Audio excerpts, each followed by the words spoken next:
I'm Mr. Plume, I'm Director of Maths. And I'm Mr. Thompson, Director of Digital Media. You missed me last week, didn't you? Yeah, we did, didn't we, guys? We really missed you, definitely. But the green screen technology is fantastic, isn't it? Yeah, really good to see that showcase. I really enjoyed that. Okay, so what have you got to talk about this week? Got a career involving quite a lot of maths to tell you about. I've got a competition in digital media for everyone across the academy. Got some good news involving the Stocks and Share Challenge. We've also got a maths person in Geek of the Week, which will be quite good to see. Sounds good. So tell us about his career in maths then. Well, as you know, I've kind of gradually got into playing on the Xbox 360 with you occasionally. We've been playing Blur just now before we made this film. I can still beat Mr. Thompson, can't beat Mr. Gilbert Barnum, unfortunately, but I'm working on that. But it got me thinking about careers involving maths, and particularly in computer game design. Aspiring video game programmers will have to study things like trigonometry, physics, calculus, and to have a really good grasp of something called game theory, which is a branch of applied mathematics. That physics is so important. Without a good physics engine, games like Blur or FIFA wouldn't be realistic, and so you wouldn't enjoy playing them so much. So it's really essential that if you're going to get into game design, that you really have a good grasp of physics as well. So physics as well as maths, and maybe you could get yourself down to the science department. They might be able to give you some help with your diabolical performance on Blur, perhaps. That might be useful. Maybe beyond help though. But it's not just video game designers. It's also, even if you're designing a board game, you're going to have to think about, there's quite a lot of maths in that, probability, various other bits and pieces. So if you want to learn more about that career in maths, just ask your maths teacher. Yeah, excellent. And for you this week, I've got this competition. You're going to find these posters across the academy, and they have this code on them. In that code, I've encrypted some information, and what you need to do is crack the code and then go and see your digital media teacher or Mr. Plume. With the right answer, you'll be rewarded with a game stamp. Excellent, sounds really good. Look forward to seeing that. I think it's just about time for Geek of the Week. Yeah, go for it then. It is Geek of the Week.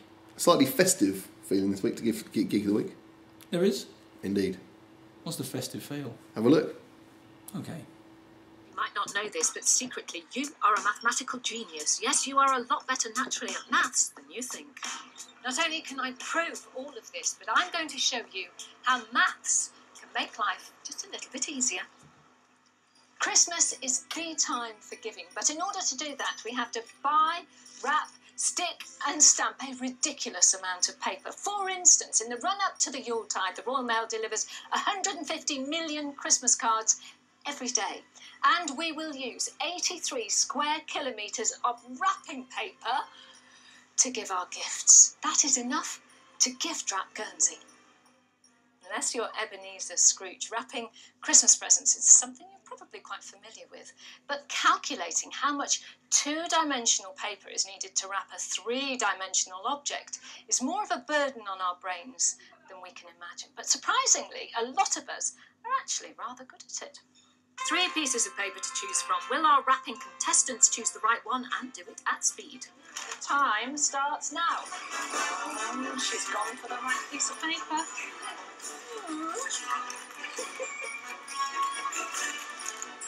Right bit of paper. Did you just swear?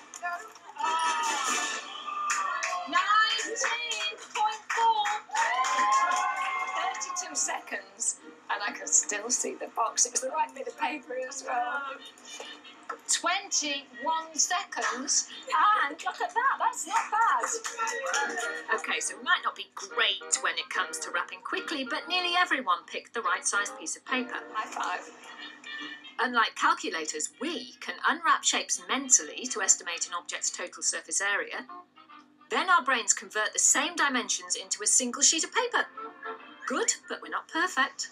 So can maths help us to wrap presents any better? Well, there are 2 problems we have to tackle here. Firstly, the smallest amount of paper needed to wrap a box like this would be its cross pattern, its net.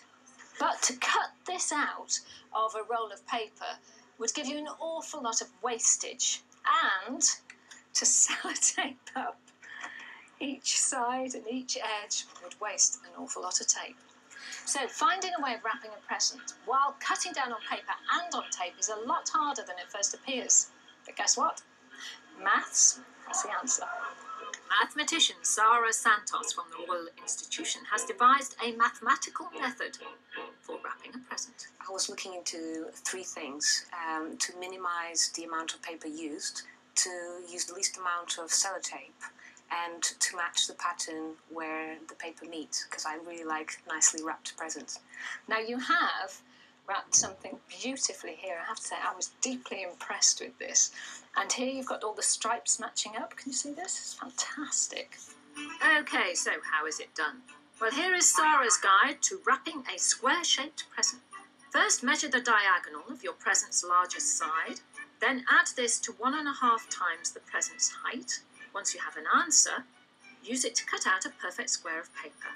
Now place the present diagonally in the centre and bring in all 4 corners.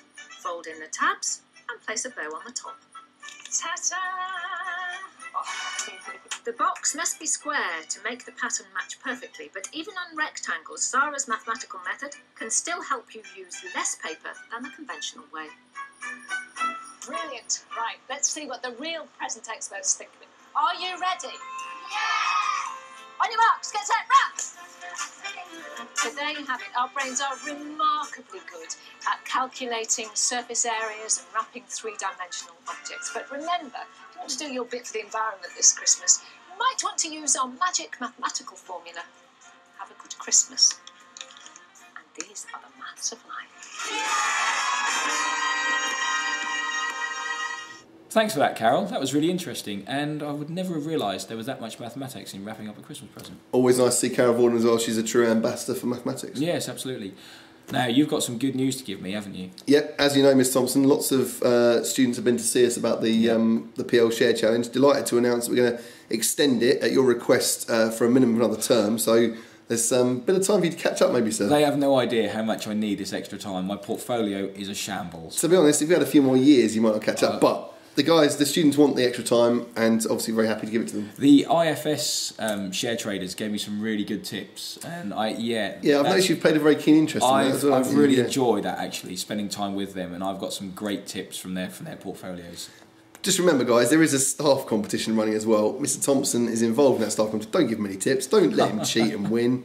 He certainly can't beat me. It's not cheating. It's making an informed decision.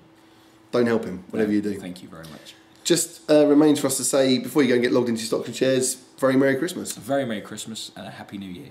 See you soon, guys. Bye-bye. Bye-bye.